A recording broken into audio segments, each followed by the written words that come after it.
Hey guys, it's Nisha. Welcome back to another video. Today I have something a little bit different in store for you. If you follow me on Instagram at Rainbow Plant Life, you know that I'm really passionate about food photography. And I get requests all the time to do tutorials on food styling and food photography and to share tips on how to improve your food photography. So that's exactly what I'm going to do today. I'm going to take you behind the scenes, which is just right back here in the other part of my apartment, and I'll show you how I'm going to style some cranberry orange streusel muffins. I'll show you how I style them, I'll show you different scenes on how to set them up, how to pair different props together, and the settings I'm using on my camera. And before I show you the actual setup, I want to talk about some basics. Alright, first I'm going to show you the equipment I'm using for my food photography setup. And this is a very introductory DSLR camera. It is a Nikon D3300. This costs about $400. And it comes with a kit lens, but I don't really recommend that for food photography. I'm using a 35mm f.18G lens, and that's gonna run you less than $200. This is probably one of the most inexpensive DSLR setups you'll get, between $500 and $600. I used this camera for the first 12 to 16 months, 18 months of doing food photography, and it takes really great photos. It's just not like a professional high-end camera. But if you're just starting out, there's really no need to spend thousands of dollars on a camera or lens. You can definitely start small. That's what I did. You can also get a Canon. Canon makes great introductory DSLR cameras that are really affordable as well. The Canon Rebel series is really popular with beginners. In addition to my camera, I also have a tripod. This is a very inexpensive travel tripod, not necessarily recommended for food photography because it's not super stable, but I have been using it for the last year or two without breaking anything. And any equipment I'm talking about, I will put in the description box below. And this is the tripod I use when I want to take shots that are like head on or at an angle or something like this. And then I also have a tripod with an overhead arm for when I want to take flat lays or photos like overhead. Like, I don't know what this hand motion is, but you know what an overhead shot is. This is a much larger tripod. The legs aren't even extended. It's very sturdy.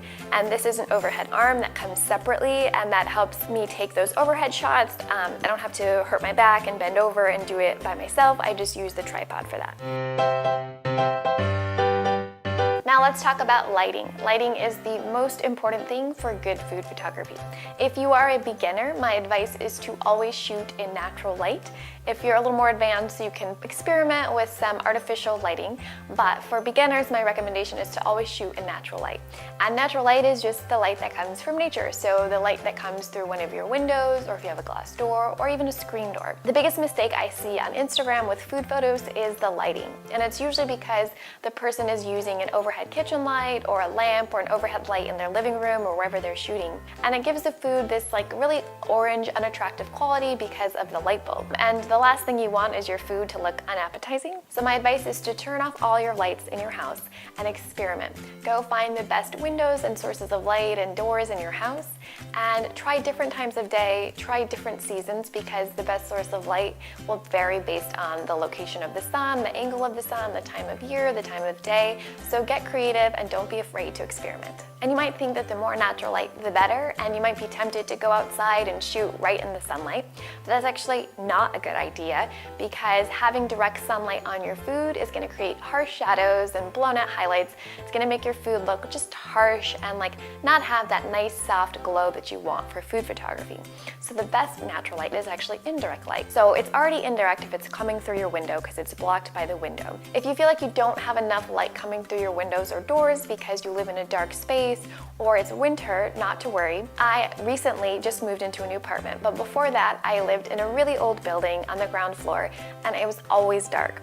But I was still able to take some really good shots because one, I used a tripod, always, and two, you can use like a reflector, which is like a white surface, and you can hold it up to put against the dark shadows.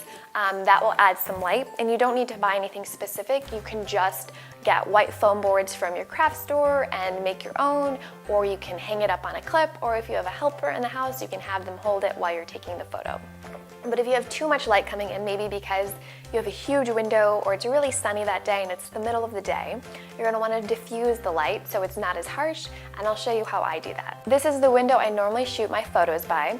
It faces south, south by southwest, so it gets a lot of light in the afternoon, honestly too much light, so I'm gonna show you how I diffuse the light. As you can see, without blocking any of the light from my window, the light is way too harsh for food photography. There are blown out highlights and uneven shadows, and it gives the food a harsh and unattractive appearance. I just take these black foam boards that I bought at a craft store just for a few dollars, and I put them up against my window and draw the shades to block out the light. But I'll still have enough light coming in from the other window in my apartment.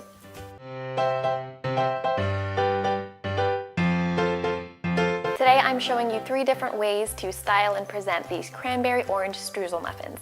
And the first method will be the most basic. It's going to be an overhead flat lay of the muffins directly in the pan.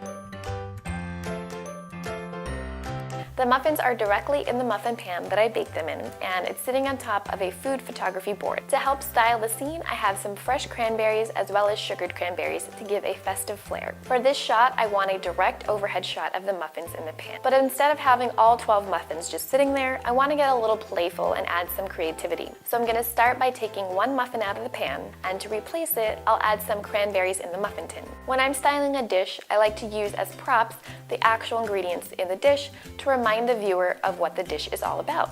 And I think I'll turn this muffin over on its side so you can see the different textures of the muffin.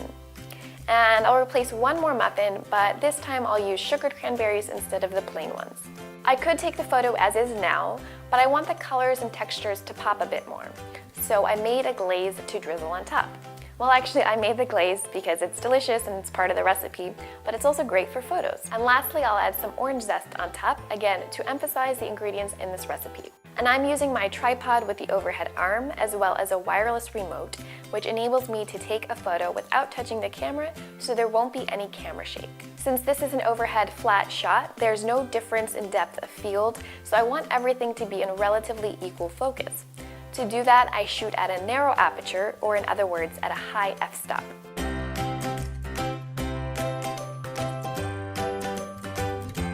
Since the shutter speed is really low, only 1/3 of a second, there's no way I could take this photo at this aperture in ISO of 100 without using a tripod.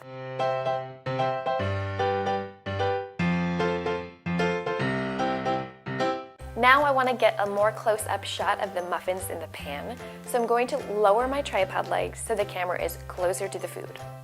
To get the sharpest focus, sometimes I shoot using manual focus, and I zoom in on the live view so I can really closely see in clear detail if the muffins are in focus.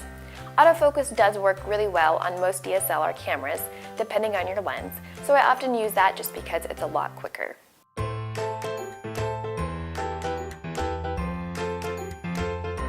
For the second scene, I want to convey a more explicit holiday feel. So in the first scene, there were some subtle hints of the holidays from the sugared cranberries and from the recipe itself, but in the second scene, I'm really going for a true festive feel, so I'm going to show you how I'm going to layer in some props to give it that holiday flair.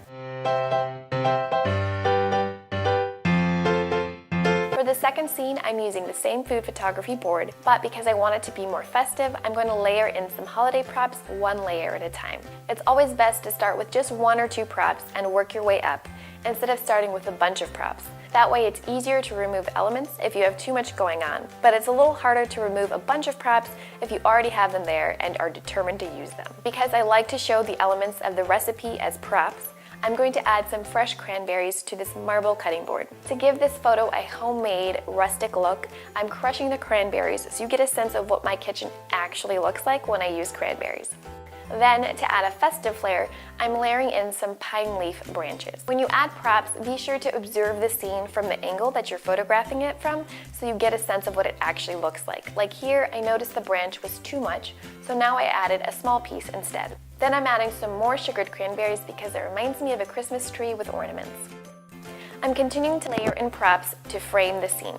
The main focus is the round board with the muffins, so I'm adding elements around that to frame it as a photo. In addition to adding the cranberries, I'm adding some pieces of pecans since those are in the muffins as well. This looks good to me now, so now it's time to add icing. The white color of the icing really stands out against the rest of the darker colors in this photo, which is why I'm using it. Like the first photo, since this is an overhead shot, I want everything in equal focus, so I'm using a narrow aperture of f8. The shutter speed is really low again, so the tripod is essential. If I were to bump up the ISO to say 800 or higher, that would serve the purpose of adding more light to the lens, to be very simplistic about it, which would then enable me to use a faster shutter speed and make the tripod unnecessary. But since I want minimal grain in my food photos wherever possible, ISO 100 is the best option.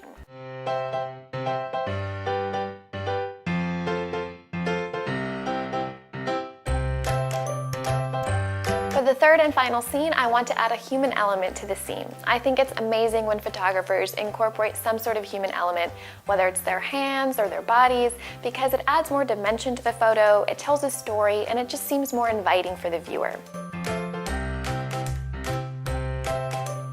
For the final scene, I'm using a different photography board. This one is wooden, so it'll have more of a rustic look, but I still want the holiday vibe, so I'm using these cute string lights. So the round wooden board on top of the wooden board felt like too much wood, so I'm layering in a white linen towel to add some dimension and variety. And for more holiday flair, I have some pine branches with holly in a vase. Unlike the first two shots, I'm taking this last photo at a roughly 90-degree angle instead of overhead, so I won't need the overhead arm tripod. With food photos that are taken head-on at a 90-degree angle or 45-degree angle, it's usually best to have a shallower depth of field. It creates a more interesting photo when you have a blurred or slightly blurred background and a very focused foreground. So I want to make sure that the muffin in the very front looks perfect. And if you don't get the perfect shot or have the right lighting on your first try, just keep experimenting by changing your aperture or your shutter speed or ISO until you get the shot and lighting that you want.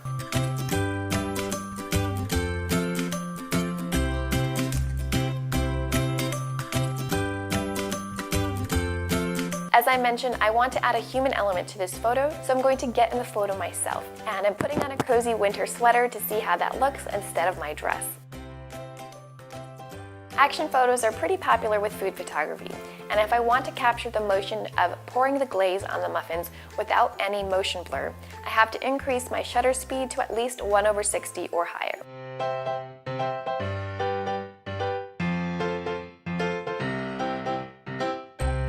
I'm able to get in the photo myself by using that remote timer. First, I make sure that the muffins are in focus and the composition is set by looking in the camera live view, and then I go into the scene myself, and when I'm ready, I hit the remote. But you might have to try this out a few times before getting it right. Well, that's it for my food photography and food styling tutorial. I really hope you found it useful, and if you did, please hit that thumbs up button as well as the red subscribe button. I didn't get too much into the specific details or technical aspects in this video in the interest of time, but if that's something you want to see or if you have questions, let me know in the comments below. And if you have any other suggestions for future videos, whether they're about photography or not, let me know as well. And thank you so much for watching. I'll see you next week.